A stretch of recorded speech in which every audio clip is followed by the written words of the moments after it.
I remember everybody's name, but ma'am, I don't remember you. Amanda, okay. Welcome. I remember the face. We talked at the last... I'm terrible with names. I'm the worst person to name, so no judgment here. So thank you very much for coming. This is our Weatherford Rehab Property Walk-Thru. The property is not for sale, but anything's for sale for the right price. So you come up with a big enough check, put enough zeros on it, I'm sure Sarah will be happy to talk to you. These are designed to be a training event and a networking event, both. And this property Sarah just bought, and we'll let her talk to you about that in a minute, but it's a property she just bought and she's going to rehab it. They just started rehab, was it this week? Yep, Monday. Okay, so it's in the very early stages, and that's when a lot of investors like to see that phase and see what things look like.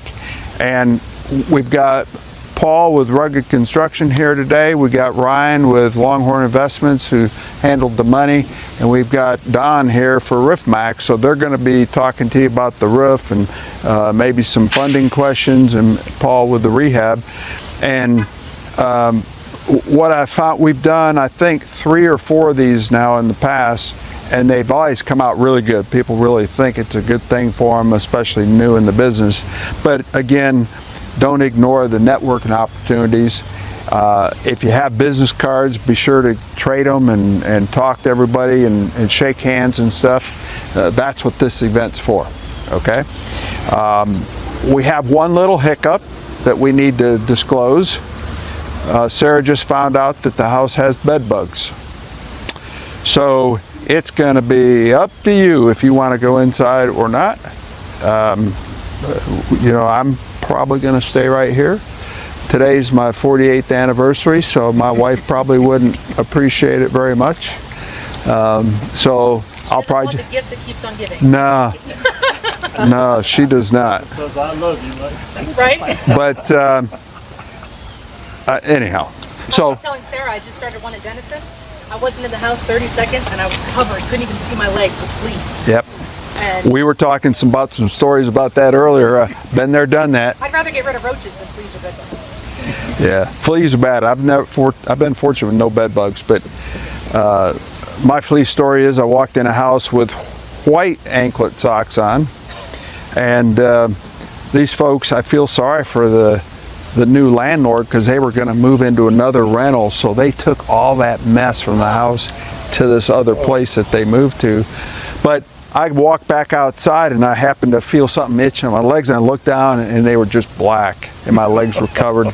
So I carry flea spray with me now if I go in really bad places like that. So, but that I've been lucky. That's the worst one, huh? Start wearing your own dog collar. Yeah. I tried to get a shock collar for him, but he won't wear it. Yeah. So did Michelle. You're right. That's a good idea to do on any house that you're going to look at, is take that flea sprayer off or something. Yeah, I mean, that won't hurt you. Spray yourself before you walk in. I do it before every dog. Yeah, I don't do that, but I probably should go back to that, you know. Because anyhow, it was nasty. Campers, if you go out, ticks, fleas, whatever, they will not come onto you if you put hand sanitizer. If you cover yourself with I've heard that. Ticks, nothing else. Yeah, I've heard that. Yeah. But anyhow, that house, we had the extermination company out twice, and I bombed it 3 times myself, and then we ended up bombing underneath the pier and beam foundation too, and we finally got rid of them. So, and the house ended up to be gorgeous when it was done. But anyhow, enough of that. So, bed bugs, up to you. Contact with alcohol is what the exterminator said this morning. It's what? Alcohol. There's a liquor store around the corner. Probably 3 or 4. Drinks for the ankles, and so. Hopefully we're not going to drive you to drinking, but anyhow, so this is going to be an open conversation. You know, we're going to talk about, Sarah's going to give you a little details on the house here in just a second, and then we're going to let you loose and just, again, you decide if you want to go in or not. If you want to walk around the outside, peek in the windows, whatever, and then we'll all come back here and just kind of answer any questions that you may have. Does anybody have a question before we get started? Nothing at all? How many, show of hands, how many people have never done a rehab? Well, that's not good. Okay. Process. Okay. Yeah, you're in I'm in one. midst Like a house or a commercial? house. Yeah, I've Yeah. never done that. Okay. So, all right. So, there's no such thing as a stupid question. There's a lot of experience in this circle here. Paul's been in the business for 30 plus years. I've got 23. And I know many of you others have as well. So there's no such thing. We're here to learn. And a lot of times I'm learning from you and just some of the questions you have. And so I'm going to be asking questions as well. Okay.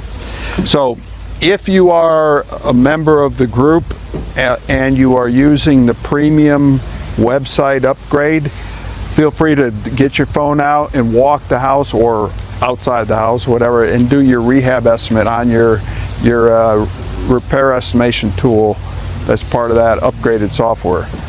You can walk out of that house with repair estimate when you're done and have a pretty good draft estimate. It's not perfect, but it will be a ballpark enough where you can be able to make an offer to a seller. So that's what that software is all about, is being able to give you that ability to do that quickly. It's hard, I try and do detailed estimates. Paul and I have been working on a new deal. I made that offer this morning, by the way, before I shoveled my ton of stone. You must have missed that. No, at my house. I got up this morning, recorded my video offer, sent it, and then went out and I shoveled and moved a ton of stone. I'm landscaping in the back of my house, so that's 5 ton this week that I've moved. So, and it's my anniversary too, so kind of crazy, huh? Yeah, punishment. So, anyhow, Sarah, you want to go ahead and give us a little bit of detail on the house? And I got a quick question. Yes. Okay. Your estimator on your Maybe we can- website. Hold on just a second, sir. Your estimator on your website. And then if you had someone like Paul come out, how close does that estimator run? Well, Paul is always trying to take me to the cleaners, so Hey, so I said there's a deal for members of the group.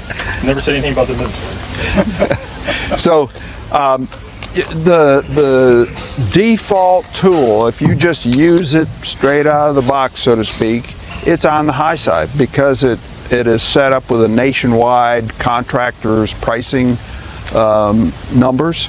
But we can go in if you ever build a relationship with them and he gives you a deal, I go in and I edit all those default numbers. So I have a number for roofs, that I can plug in there. So I know that when I make my next estimate for a roof replacement, I'm gonna have a pretty accurate number. It's not designed to replace him. It's for me to just get a ballpark so I know if there's even close to a deal, and then I have him go out and confirm it. You're much better using a higher number. So if you go walk it and then I give you an estimate, don't use the exact numbers off my estimate. Always go high, because say Lenny or Don comes out and you use their numbers from last time, except for this time they saw something you didn't have last time. If you're a little high, you can cover everything. So that's the kind of the best way to go with them. You're always a little high. A good example here is she ended up having 2 layers of sheet on. We wouldn't have known that, unless somebody knows. Yeah. So the other thing that I do to go along with what Paul just said is that tool has a miscellaneous, a fudge factor that's built right into it. So you can make that fudge factor whatever you want, whether that's 10%, 15%, 20%, just so that you can account for some unforeseen things. So, Just like we had a lot of problems in the last 2 years with materials. yeah. The materials killed me on a lot of these jobs. So if you do that, then it kind of covers. Well, So- in the commercial, there's a book called RS Mean. And if you use that to estimate a job, you're never going to win a job. Yeah. Right? So if you're using that calculator on your website, I just want to know that it's not going to be to where I can't buy a house, and it's got to be close enough to. That goes Yeah. off of the national numbers, and that's why it stays pretty high. So That's why his goes off. Yeah, this goes off national This too. was- this was- but mine, I it's supposed work to go off mine. regional, I believe. I think that one uses the regional numbers, which is a little bit better, but I have it's to like go look. 7, 8 states, something like that. But the main thing is that go work the numbers. I mean, I don't ever leave them in the default, and quite honestly, some of the stuff I look at and I'm wondering if it's even low nowadays because the price increases on so many things. So I just try and work them best I can. I'm always asking always him. working me the best you can. I am. So I'm always asking to go input it. It's not to, forego him, pass him up, but I want to have a fairly good idea when I put together a draft. And then he's going to see when I do, if I get it under contract like today, I sent that offer this morning on the house that we went and looked at, but you and I are going to have to sit down and talk about some other numbers and things. We're probably going to go out and look at it again during the option period. And that would be a good one to take people through too, because when we went and looked through it, even when you have your estimator, this house has so many boxes of items that we couldn't see baseboards, we couldn't see, half the house. So there's just a lot of stuff like that. We don't know if she's going to leave all of it, Yeah, we don't know. So I had to account for that in extra dumpsters and demo and that kind of thing, If it's trash not that out. bad, then you pick that up on the backside. Yeah, right. Or you had that room to negotiate with them, when you do I will do a property walkthrough on that house if I get it under contract. So what factors do y'all use in determining the level of upgrades and things that you're level going to of do? upgrade should match what you're doing to the house. I mean, Yeah. if you're going to get the house for an owner finance, you barely do anything to it. If you're going to do it for a rental, it needs to be livable. Yeah. But you don't do top-notch grade. Sure. And then there's several levels of retail we do. Some people do just enough. Some people match what's in the area.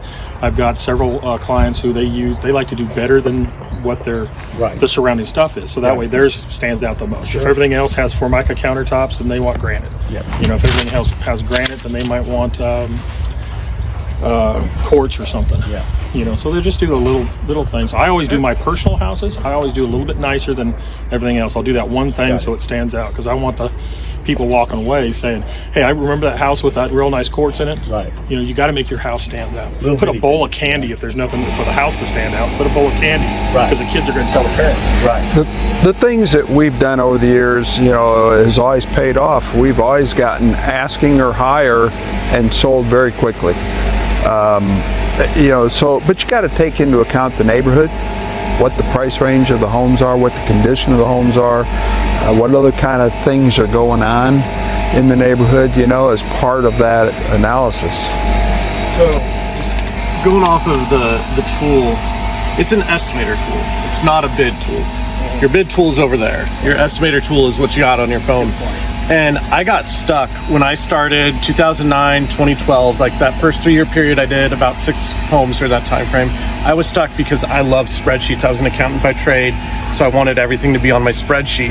And what I quickly learned is that I could have the right number for the roof and I could have all these right numbers, but I forgot to look at something. I forgot to look at the age of the HVAC unit.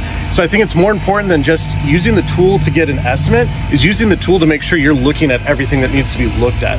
And that's where you're going to become a good investor. And that's what I've learned just over the last now 14 years is I need to be more focused not on the number of each line item, because if I get bogged down in the numbers, then I could play that game and 3 weeks later I'm ready to make my offer and the house sold 2 weeks earlier. So instead, what I need to do is make sure that I'm looking at everything when I have that 1 hour run through, because that's similar to, I think, was this a first come first serve or was this a showing? Okay. If it's a showing, some of the people out there, they like to do these big showings where they bring everybody over. You have 1 hour to look through it and then you have to make your offer. That's where you got to make sure you're using your time wisely, not so much getting the exact number, getting a good ballpark, but making sure you're seeing everything that's possible to see. There's going to be unknowns when you open up stuff, when you move the boxes out of the way, but you want to make sure you capture as much of that early on. That's, I think, the most important thing. So you use it for the lines versus just the to see if cost. it's a deal. But if you do go with one of those ones like he's talking about where it's 1 hour, then you got a bid.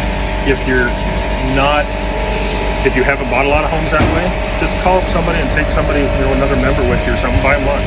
Because they'll walk through that and let you know what's going to do. So the other thing that, to Ryan's point, is the estimating tool as part of the website, the group website, is a tool that's broken down in categories. Replace the roof, how many windows, replace the kitchen, replace 2 bathrooms, so it's not giving you the number of faucets, towel bars, toilets, bathtub, shower doors. It's not giving you that level of breakdown. It's giving you one number for a master bathroom, one number for a hall bath, things like that. So it's a high level number. That's where you have to get back with Paul and get some numbers that are, is a little bit more accurate. But is it ever going to be 100% on the money? No. If you want more detail, the other tool I use is RealFlow, the Rehab Planner and RealFlow. That will get you into every stinking item in the house if you want to go that low. But that's right. But again, those are all set on the national pricing standards, so you still have to go through and edit those in order to make it a viable tool. But I've been playing with both of them now to see how close I'm getting to all the numbers and stuff, and sometimes I'm pretty close. You and I on our total number was pretty close. Oh, really? Dang, I could have gone higher. What was in the list was different, but But the rest was there. so we'll have to talk about that.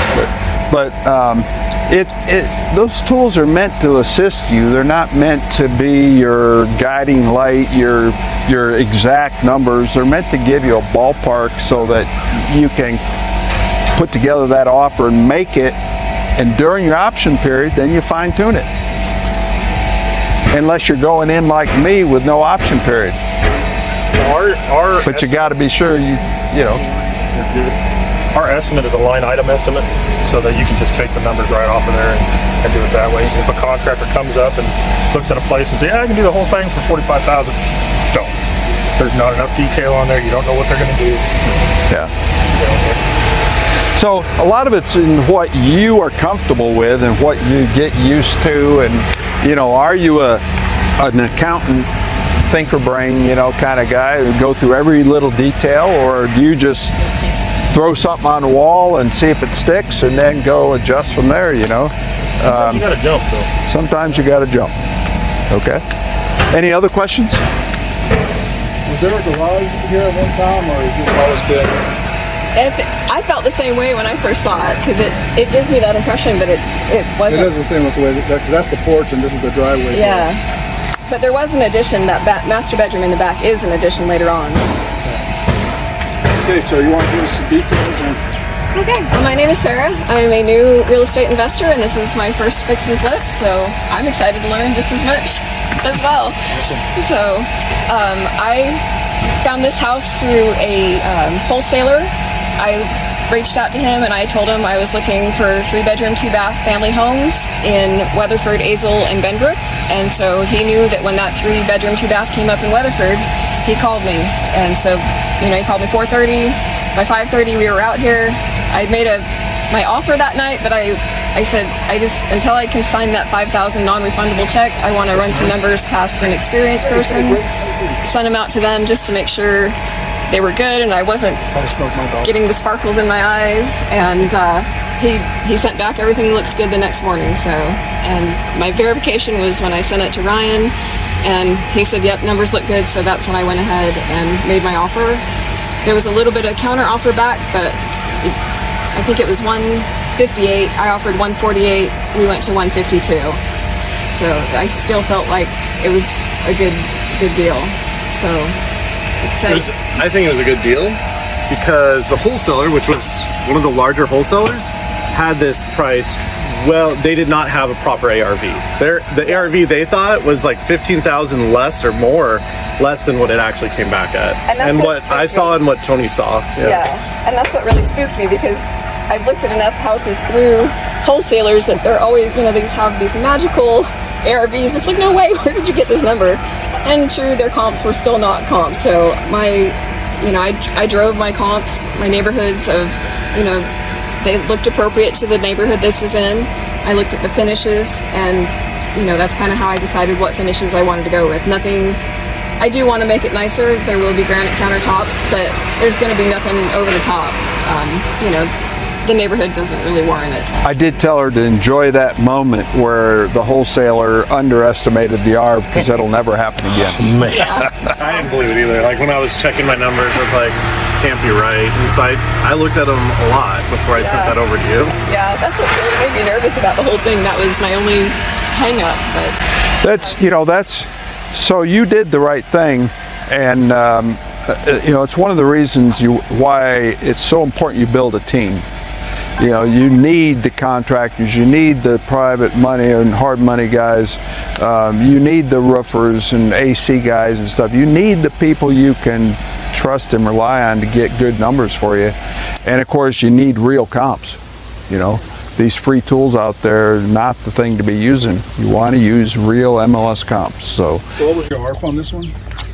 I came up around 290. 290. So, and used 280 to 290 is kind of where it ended up. Appraisal came back at 3. But the appraisal came back at 3, so. Conservative. Okay. Yeah, and their ARV came at 240. So. That's quite a difference. Yeah. Now meaning the wholesaler? Yes. So, no pressure on Paul, but now it's up to him to do that rehab to get you 300 or more. Yeah. Which could happen. Bring in some gold leaf. Okay. It's just as dangerous though for experienced investors too, because I know I get busy and lazy and on doing ARV and everything else. So I think it's just as important, no matter where you're at in the right. Oh yeah. But now his rehab budget was half of what I'm spending, so they came back at 35, 37, and that's more or less the interior budget. So, but as you see it go around the outside, it needs siding, and I was doing enough with a few of the windows that I decided to go ahead and replace all the windows. It would be silly just to do half and leave the other half, and the ones that would have been left were the worst of the windows that were existing. So, and the roof, like you said, has 2 layers of shingles on it. It's time to go. I'm halfway into trees. They cut down a couple crepe myrtles there. They're going to stump grind. That entire end of the house had bushes. You couldn't even see the air conditioning unit or anything on that side of the house. So they'll be back stump grinding tomorrow. You mentioned the 37 number. What is that 37 number? That was the wholesaler's estimated rehab. That would fix this house. And you said that was half? That's half of what my budget is, basically. What did yours come out? You said 30? That was their estimate. What was your rehab? I'm closer to 70. Oh, 70. Yeah. Do we know how long this wholesaler's been in the business? It's net worth. Is he new though, or? I don't know who the acquisition agent was on He it. sounded like he's been in it for a while. But I think you had the dispo agent. I don't know who acquired it. Normally the ARV will be set by the acquisition agent of these companies. Yeah. Oh, it was? Yeah, he said he just didn't know Weatherford as well. Wow. I said, I'll call you with every one of his deals. yes. It's a very unusual. Yes. So I hate to get in your numbers, but I heard 152. Yep. And then I just heard 70. Yep, 152 was my purchase price. So you're looking at making for 380. Is that? I don't know if I'll get 300. That would be fantastic. But that's what I heard. Yeah. I heard 280, 290, but then I heard and then over to 300. Okay. It appraised for the 300. That's what the appraisal came back. Because when I walked up and I saw this, I would have never thought. Yeah. Yeah, I agree. Yeah. I'm just being honest. Right. I look at this and I'm like, Yeah. I like even the houses next door, yeah, but those numbers are amazing. Yeah. 285 was when I was looking at 285 was conservative. I think that's what you and I landed on. Like I think But Yeah. Tony that's was the like crazy at 290. market I think I we're was in. at 285, but yeah, Yeah. the appraisal came back at 3. But still, 285 to 290. If you have this on the market in 2 months during prime selling time, so mid-July, late July, I don't know what the time frame is. It's obviously a pretty big budget, but yeah, you're going to be perfect timing. So Paul and Lenny are your guys, and they've already got those numbers in place, and Yep. you're already done with demo, and No, we're you feel like still demoing. those numbers are good. Oh, yeah. So Yeah. when I give numbers, I'll lose money before I change the number. So unless something comes up, hey, I want this extra stuff done. If there's extra things done, or there's something, if it's something that I missed, I eat it. If there's something that they, that appears, hey, we did a drywall patch and the wood's rotten, well then, then we sit down and figure that out. But we stick to our numbers. So.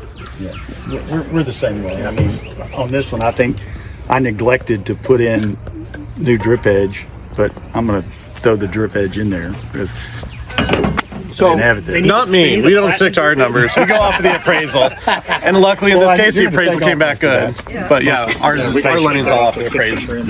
So on talking about crazy market and numbers, this possibly 300,000 and the one that Paul and I are working on now, it's a 2,600, currently 2,600, 3, 1.5? 3, 2.5. We're going to make it. Currently. It's a currently 3. It's a 2. Yeah, you're right. 2. It's a 2. It doesn't have a closet. 2.5. Yeah. 1.5. Anyhow, we're going to have to do some updates on it, and it's just got an awkward layout inside, and trying to pull comps on this thing was impossible. Built 1960. It's on 1.7 acre. It's got a nice layout to it as far as the outside goes. Added onto in 70, added onto in 80. Yeah, it's got a couple additions on it. Beautiful view out the back over into the valley and stuff. And there's a tank back there and open field and stuff. And I guess it's one of the big steer ranchers out there. But the comps, there just isn't anything built in 1960, 2,600 square foot. And I hunted and hunted. I went at it. My listing agent that I used to sell all my stuff went at it. And, there's a possibility that it could go above 450, but there's nothing solid. So I made an offer of 453. My R of 453, not my offer. And I offered I think it was 235. I don't remember for sure, but I think it was 235. But there's a give or take $100,000 rehab, probably a little more than that by the time it's done. To what you're doing here, are you cleaning up like the service, and you're doing all the outside? You're doing windows, and have you found anything in here that has surprised you? Bed bugs. Yeah.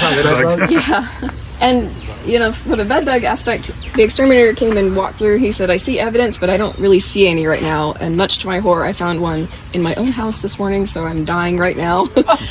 So he said he'll come back and, so they're going to come back and do a treat. But I had spent a considerable amount of time with somebody that I'm, that's helping me with this. And so we were in the house for a long time in there. I think a quick walkthrough, I've been in there. The house had been empty for quite some time, so I think we were at that point the newest meat. There's been a lot of people in there working since then, and so, but it's... None of the guys have complained about it, and they've been in there since Monday. Yeah. So, if you guys want to. Yeah. Normally when we go through, we demo and we take all the carpet and stuff out, there's nothing for the bugs to eat, so we normally leave and go next door. So.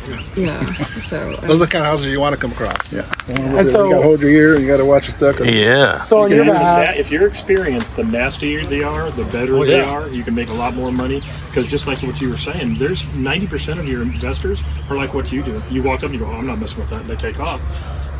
The nastier, because if there's holes in the walls and everything, that's cheap repairs for The more it smells like money. Make all your money when you buy your house. So you're doing interior and exterior and he's doing the roof? Correct. I got you. How long will this rehab take? This will probably take about 7 weeks. What did y'all do as far as, obviously curb appeal is important, right? So your landscaping matters, and there's low spots, and what have y'all envisioned in that? So, like I said, he's like middle of the project right now. He's going to continue to clean up these crepe myrtles here a little bit. There was 2 more in front that it was too much. The play set's going to go. All that brush, which was really bad for the foundation, which caused a foundation issue that we can show, that was cleared away. And then we're going to elevate that tree and get the tree off the roof as well. Yeah. So there's also railroad ties around it that are going to get cleared away. I'll probably get some dirt to kind of just smooth over, because there's going to be some brush cleared away in the back as well that'll need some smoothing over. And we're going to add a little pergola out the front, kind of a decorative pergola. Try to dress it up and get rid of that garage door feel, because that That'd be really good. Yeah. If you remove that patio, do you mind taking that to my house? Yeah, take it. It's going. You can have the swing set. I can have the swing set too. Yeah, you can have the patio too. Have y'all looked at it from the perspective of if you just sold it on the lot it sits on and retained that lot? We were just talking about that earlier. I got my survey back, and it shows it as 2 lots here. So it's lot 1, lot 2, and as far as I know, Fort Worth generally wants 50 feet, and that lot happens to be 50 feet wide. So there's potential. I've got to call in with the planner, see if it's something I can possibly do, because I mean, how great is that? That really just... Yeah. Now my price in my house selling might go down because I'm going to lose that property, but I'll definitely gain more from that lot. So double Definitely bonus. want to look into that. I do. Have you ever done that before, Tim, where you got extra There's property? a marker right Oh, you there. got it marked out? I should have on a couple, but I didn't. So that new one would go on that side. Or this side? Right Is it there. bigger? Yeah, so it's city owned on that side in between, but then there's a new build going in there as well. So that would nice. also be great. Yeah. Increased value as well. What about, are you doing all the insulation? Everything's... On this one, normally, if you're going to flip it, unless we're doing a stud out remodel where we strip all the sheetrock off and everything else, then we do a full insulation and everything else. But on most of the houses, we just repair what's there. It's debatable. Sometimes we'll add to the attic a little bit if the attic looks bad, you know. But for the most part, we don't touch insulation. But there's been a few houses that we've done where we strip it all to studs. But when we do that, we sit down first and work it, and then they do a whole energy efficient. We just did one in Grapevine where they bought it removed to the studs. So we went in there and foamed it all, and all new high efficiency HVAC, and we put all LED lights in there, and so it was a true green home.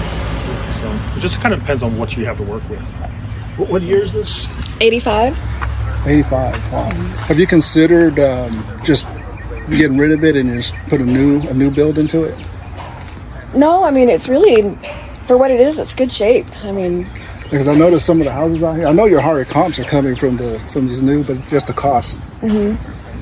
I don't feel it would be worth tearing down. You'd And benefit financially wise. You'd be benefit to sell this one. You might lose 10, 15 grand, depends on what the lot is worth, and then turn around building on that, and then you lose 15 on this house because you're separating the lot, but you might make another 60 on this side. Yeah. So, What are new build costs now? there depends upon what level you're doing. If you're doing 9-foot, 10-foot ceilings with trim out and everything else, but they vary anywhere from say 100 to 140 a square foot. What about a 1400 just like this size? If you built one like this, 8-foot ceilings, everything else, you'd probably be closer to that 100-foot range, about 140, 150,000. Can you still build at 100 with today's price? I like that. I can. Really? Come to Waco. You just have to know where to do and what to get. I mean, there's a lot of people out there right now, a lot of contractors out there who's taking advantage of it, and everybody's jacking up their prices because of inflation. They can't spell inflation, nor can they tell me what it means, but they're raising their prices because of it. So someone said something about curb appeal. What is your intent? Because when I walked up, I'm like, oh no. And then you explain the numbers, and I'm like, oh no. You just trim the trees and all that. It's gonna. Well, but that itself will do a lot. But like you just said, that house is brick, and this house is siding. Yeah. What is your intent? Like another awning out front? What are you gonna do?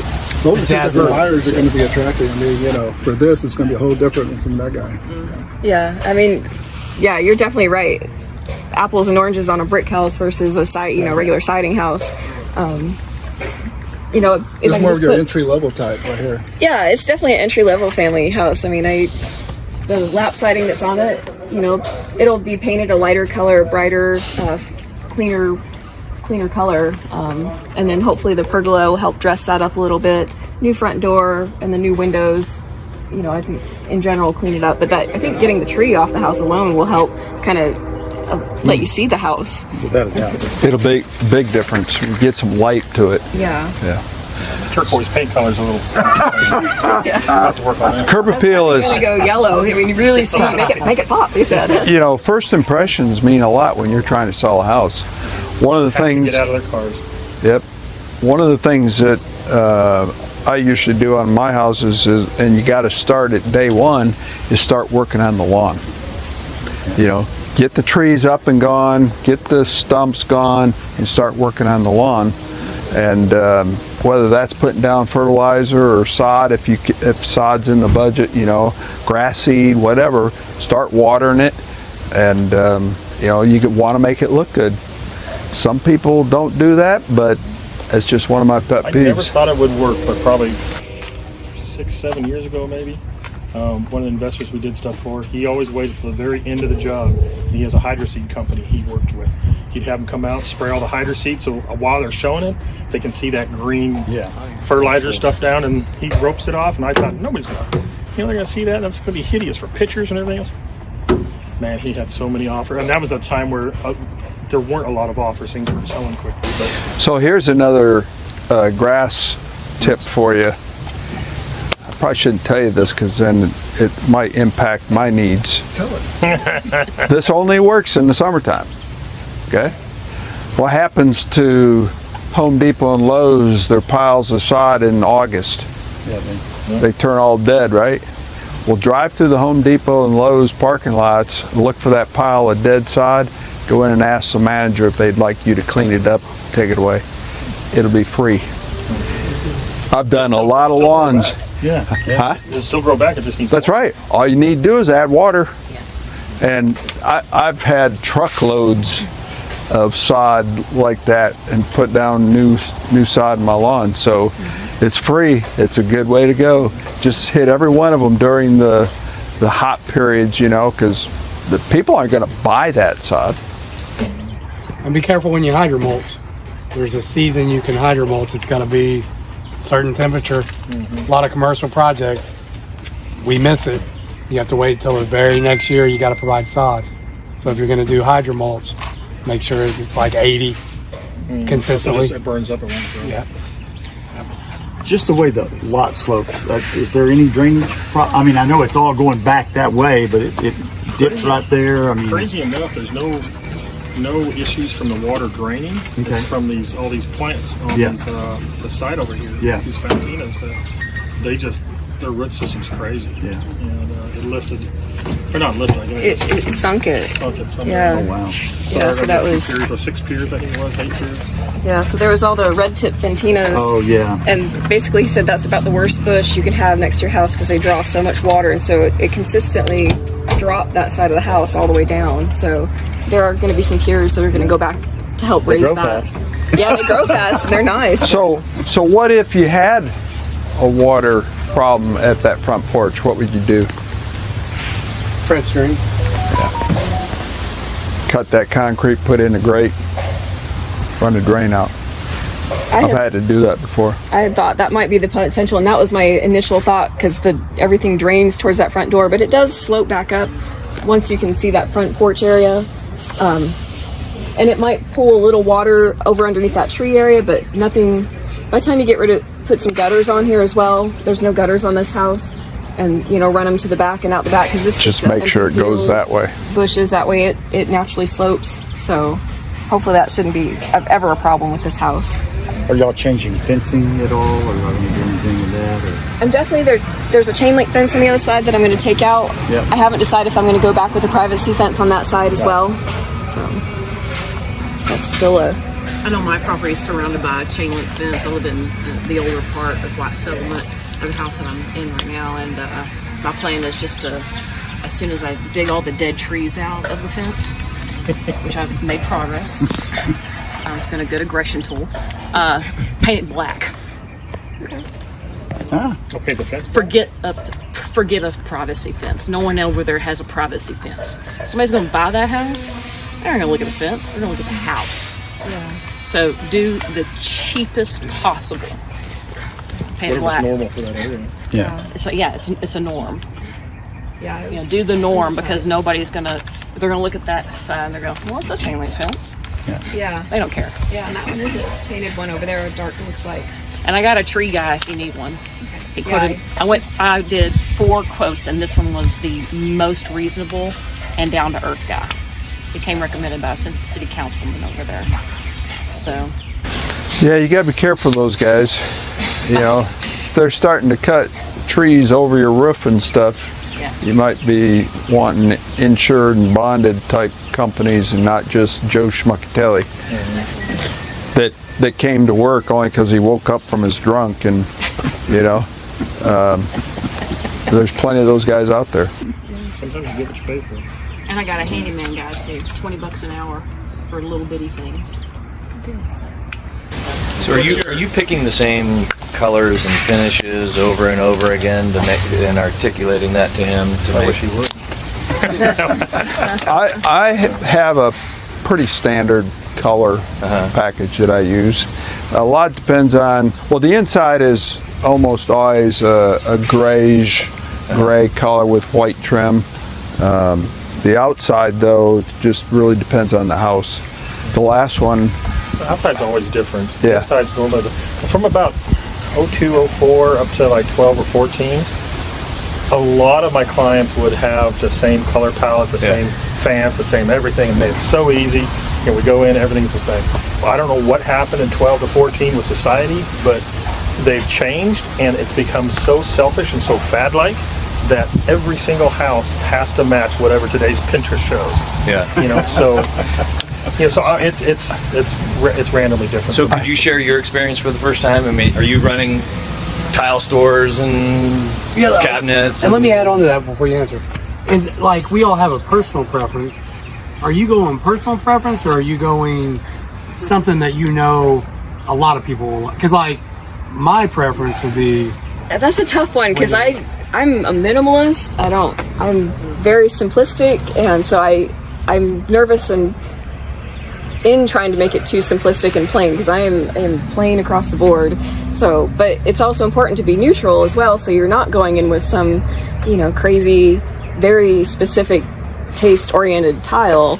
So definitely, having looked at renovations already, probably going to be going with the larger 12 by 24 tiles in the shower and tub areas that are in that neutral gray tan palette that go with everything, so that they can add their own colors that they prefer. if you start putting awkward colors in, you're going to cut down the potential buyers. You do. Look at what's the norm for the area. If the area substantiates more of a modern look, then we'll go with a modern look, even though if it's not what you like. But the other thing to do is get a good working relationship with your realtor if you're going to use realtors to sell them, and then just have them walk through them. Hey, look up the comps, tell me what kind of stuff is good, because you don't want to go down to A&M and sell Sooners hats, But I do. So I want to sell those hats. Obviously, you probably tell them where to go or where to go look. Or I guide all the people that I work with or choose to work with me. Then I have my relationships with my locations that I can get deals and stuff. And because if I get a deal, then it saves them money. Sure. If I can save my people money, then they're more. Were there any electrical issues in this house? Not what we've found so far. It's all copper wire. There's one weird thing. For some reason they put an outlet like shoulder height in the hall bathroom, like where a towel rack would. So that's just kind of weird. We're going to flip that around and into the bedroom so it has a plug for a TV or something. But nothing really weird. No kitchen lights either, though. Oh, I'm sorry. Yeah, there was no kitchen lights in there. They had the light over the sink, but nothing over in the kitchen. That's So weird. stylistically, y'all decide, more traditional, postmodern. Okay, look modern Greek, little fountains. Yeah, columns and cherubs everywhere. So to piggyback off of someone saying that though, so I learned a little late, but one of the people I have helped make my design choices is my agent. If I'm going to rely on them to sell the property, I want them to have input early on. That way, if it has any issues selling, I know who to blame. Yeah. And I'm going to point my finger at them. Yeah. And normally they're going to be like, yeah, sorry. But I want their input on things to change. So they need to come in, they need to tell me hey, this old telephone box that's sitting in here from the 50s may look really cool, but it needs to come out because all these other homes that are being sold right now don't have those. So you need to make sure you take care of that. They'll tell you some of those little things that need to be taken care of that normally won't cost. I'm not going to rely on them for a lot of the big items, but they're going to tell me the little finish out items that I need to get done. And I want them to be telling me that because at the end of the day, I'm going to rely on them to sell this house, and they need to feel confident in what they're selling. So on the colors, for the first many years I rehabbed, probably up until about 5 5 or 6 years ago, I used a beige color palette, beige and white trim. I did that for years, and it just, I mean, it was a good color, just looked good, it's still selling quick, you know. And my agent that I've been using now for about 10 years, she started saying, the market's changing. People like the grays and the greige, as they call it. And I said, I'm not a gray person. So I did a few more rehabs with the beige, and she kept saying, you need to look at the grays and the greige, you know, and she started sending me pictures and stuff. So I did one, and that's what I've been doing ever since. So I was listening to her, not as quickly as she would like me to, but I did. And you know, I don't know that it's changed the pricing or how quick they sell or anything, but they're nice houses. I mean, the nicer it looks, the more it fits that neighborhood. I think they do sell quicker. Yeah. You know, because you're not out of the ordinary for that area. Same what Tim said. Like, there's been a couple times where I've had a listing agent be like, "I told you so." So it is a double-edged sword. You got to be careful. Like, I had actually. I know we were joking. I had a Greek fountain in a home that I did, and she's like, you need to take it out. No problem. She's like, I think you need to change this layout and everything of where the fountain was, because there were all these lights that were, can lights that were angled to it. And I was like, no, that's just going to cost extra. I'm not going to remove lights. It's just, let's just go. And so then I got the first 3 comments we got on the house. It wasn't the first 3 showings, but the first 3 comments all were, what's this area for? Like, why does this exist? Goldfish, hello. And I didn't listen, and she pointed it out. I eventually fixed it. We had to go back and fix it, and sold it not long after fixing it. But yeah, it's a double-edged sword bringing your agent in early. But I highly suggest you do Going it. back to the curb appeal and colors again, the one thing that I've been doing all these years, and I've never changed it except for Rocky Ridge front door, is I always use cherry bark red front door. If you've never seen that color, you need to go look. But it draws the eye to the front door, and it really makes it pop. And there are some color of brick out there that cherry bark red wouldn't go with, but I'd probably change the brick before I'd give up my cherry bark red door. You know, and the only reason I didn't do the Rocky Ridge one is that we put a $5,000 steel iron door in the thing. You know, go up to Frisco to get. Yeah, well, You didn't have to do it. Yeah. Yeah, no. Has anybody ever used there's a place called Brick and Batten out of Atlanta, and this going back about 8 years ago, but they $500. You sit with their designer, you tell them what you want the exterior to be, and then they send you 3 mock-ups, and then they give you a punch list of what needs to be bought for that. And we did that on a home we owned in Carrollton, and yeah, it made all the difference in selling that house. We bought that house at $325 and we sold it at $485. So I had a few clients that they made up design boards, and they would have a brown design board. They use like nomadic desert paint. They got a couple tiles that they glued to this board, almost like a carpet board or something. And they had one gray and one brown, and they would just take those in there, put them in there. It had all the same tiles, everything else, and that was okay up until we started having volume problems with products. And then now it's just, you're not guaranteed if you pick it out in the beginning of the house when it's ready to tile. There's no guarantee that tile is going to still be in the store. So yeah, and I can tell you, trying to change the mix of tile and paint colors and stuff gets hard because it's not always available. So the realtor really helps out a lot. And keeping your same paint colors on the walls and cabinets and stuff makes life so much easier, but doesn't always work that way. Sometimes you end up having to change. And when you're talking about personal, it's always better just, you really don't care what color's on the wall as long as it sells quick.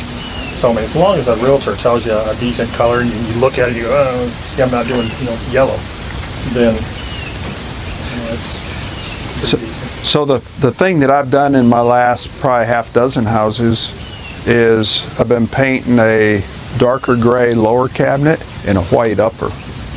And first time I did that, contractor said, "Ooh, that ain't gonna work," But I've been doing it ever since. I mean, it just really looks good, and it doesn't make the kitchen so dark because you got that white cabinet.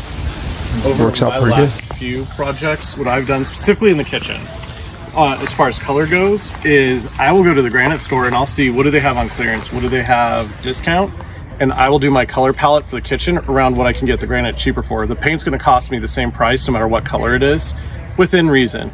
Like I'm not going to put in a funky purple granite or something. You know, there's some weird granite colors out there that are very stylistic, but go there and see if they have remnant. Go there enough to cover your full kitchen. Go there and see that and plan your color scheme then for your kitchen around that, because that's going to be your most expensive thing that you're putting into your kitchen other than maybe your appliance package.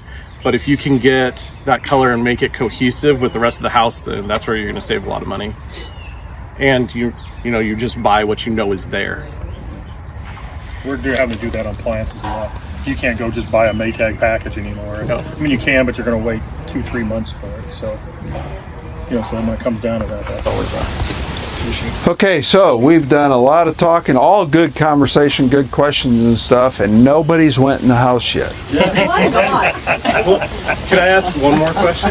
Did anybody ask how much her cash to close was? I'm the money guy, so I'm going to make sure that question gets asked. That's a good question. What was cash to close? Do you remember? I know. Counting count back in your 5K earnest money, because I think that really needs to be part of your cash to close. It came out right at 10 because... Not 9,500, 9,400 to be exact. Okay. Wow. So you did a hard money I'm a loan? ballpark throw it against the wall person. You're the numbers. Yeah, so $9,400, and we're funding all $70K of the repairs and all 100% of the purchase price. So her only out of pocket was that $9,400 to start. Well, plus your appraisal fee. Nice. But other than that, yeah, you may have had some other extras, I don't know. But that's what our loans will do. And that was for what was the loan amount? $232,000 loan. Yeah. What's the rate? Interest rate is going to be, so for this is her first one with us, so it's going to be 12.99 or 1.08 per month. And then the origination points, which is included in that 9,000, was 2.99. If she does 3 more houses, what does it go to? Once she's paid off 3 homes, then it would be 10.99 or roughly 0.9% interest per month. And there's no prepayment penalty, so you're only paying the days you hold it. And then it would be 1.99 on the origination. That's still 100%. Easy to get into, that's for sure. Yeah, and that was my extra peace of mind in knowing that I had people that do this every day that help me feel more confident going into this, knowing that the numbers we're looking are right. So I'm happy to pay that extra higher percentage right now. I'm still going to make money, and the lending process has been so easy. And even on my end, I have an LLC.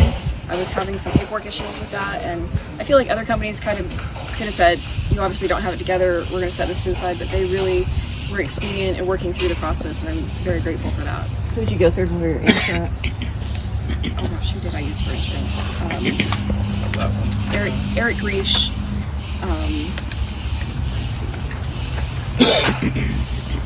It ultimately was underwritten by U.S. Assure, but there's only we require builder's risk, and most hard money lenders will. Yes. There's only 4 builder's risk underwriters in the United States. It's U.S. Assure, Zurich, Foremost, Liberty Mutual. Those are the only 4 underwriters. So no matter where you go, you're going to end up with one of those 4 companies, because those are the only 4 that... We have some investors that get hung up on the interest rate and everything else, and oh man, I don't want to pay over a 9 or some silly thing.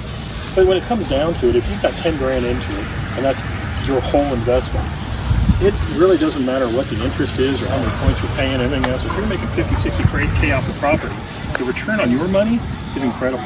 So it almost comes down to the relationship that you're building more so than the interest rate. Because if you save 1 point, what is that going to really mean? Right. And so I'm assuming, I don't know if we talked about time frame either. I'm guessing it's going to be about 4.5 months from closing to maybe exiting. That gives about 2.5 months, I'm guessing, for construction. And then that gives you 2 months for on the market. A month to get someone under contract, and then a month for them to actually close. So when's your first payment? Your first payment, when did you close? It'll be By the way, here's a pin. July, yeah.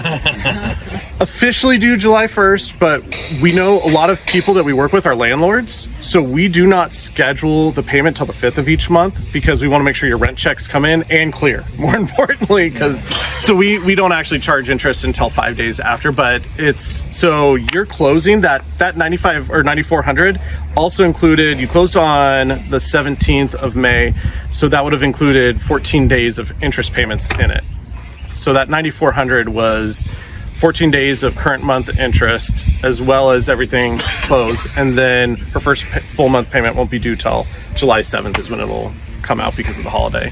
So back to the insurance topic for a second. We're trying to get a local insurance agent on board as a sponsor for the group so that we have a personal relationship. We have an insurance company that's a part of Think Realty, that all the members get a free Think Realty account, and then you can go sign up with NREG, National Real Estate Investors Group, I think, something like that. But you can go get, they are a investor-only type of insurance company. You can't buy homeowners insurance. It's vacant policies like this, and while you are rehabbing it, even if you're just going to turn around and wholesale it and need insurance on it during that time, that's what they do. They're pretty cheap. They don't do mobile homes, so if you're buying mobile homes, you have to go somewhere else, but they're pretty cheap. I don't like the way they bill, so sometimes I don't use them because of that, but it's pretty inexpensive. If you've got a tight budget, it's something you should go look at. Sorry, I'm trying to do the math here for you. You close May 17th. It's going to take June, July, August to finish? We'll be done in June and July. You'll be Yeah, done probably by 2 mid to months. end of July. So you'll have your first payment in July. 1st of July. Yep. So you're on the clock at that point. in I July. already am. Technically, I mean, 6 months worth of payments and stuff, so that would be it breaks down to a daily rate, so you're paying every day you hold it, essentially. Then in my world, there's a construction loan versus. Is that what you're doing here? No, so it's not a convertible. So what you're talking about is like a new construction where it'll be one rate for during construction, then it converts. This is a 6-month loan. This is meant for in and out. So there's no conversion or anything on it. I guess I'm trying to think through. Every time you make a payment, you're losing money, essentially. Yeah, it's not really losing. It's not really losing. I mean, it's going out, but I'm going to get it back. So, I mean, You're paying interest only. It is interest only. There's no principal being paid. But that should be calculated in your numbers when you're doing your offer. So you should have 6 months worth of interest in your offer. It's definitely an expense. Oh yeah. But you'll get it back. Because I guess as we start getting ready to do this, like you want to maximize, right? So you have to account for all these little things: construction, interest. So insurance, and, the power, the water, the sewer. It's all. Here you have your utilities. Yeah, taxes. at the end of the day, what do you hope to make? Minimum 20. I'd say you're gonna probably, if you sell it 285 to 290, you should probably be close to 30. Just from the calculation I got. For what I had shown was your total cash, counting the 9,400, counting, and this is cash, so it doesn't count accrued taxes, because that's not cash out of pocket. Your total cash spend, assuming there's no additional overages on construction, you should be somewhere around 20,000 out of pocket. That counts utilities, interest payments, all of that stuff. And then your return should be about 30,000. So you're about 150% or a 50% on top, but return of what you invested.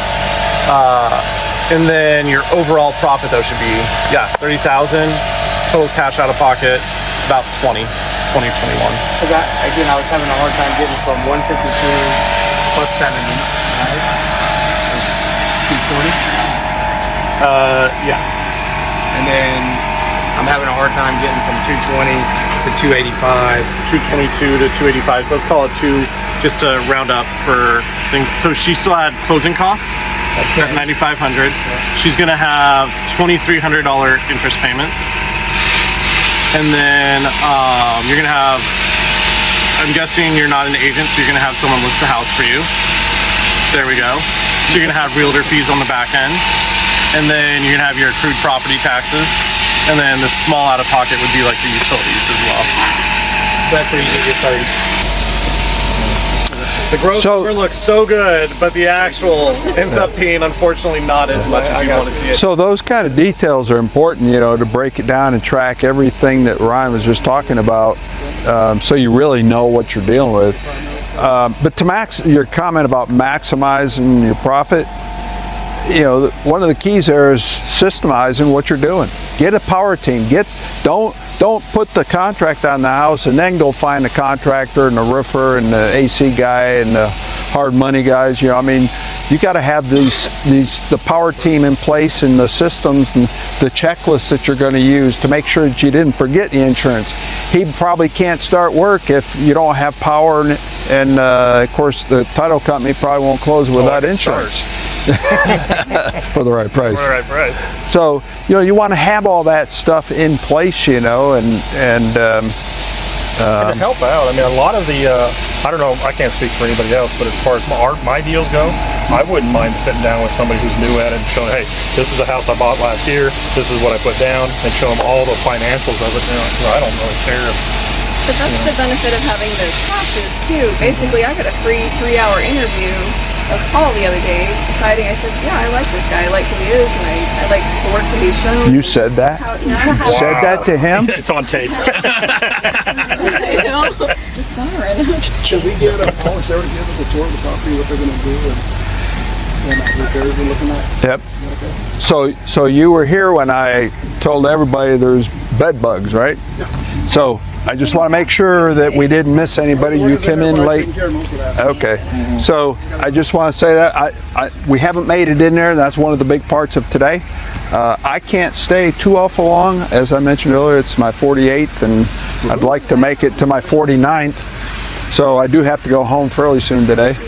So feel free to go take a look if you want. Walk around outside. When you're going inside, they are texturing ceilings and stuff, so just there might be some drywall mud on the ground or anything like that, so just be aware of stuff like that. But go take a tour and then come back out here in, say, 10 minutes or so.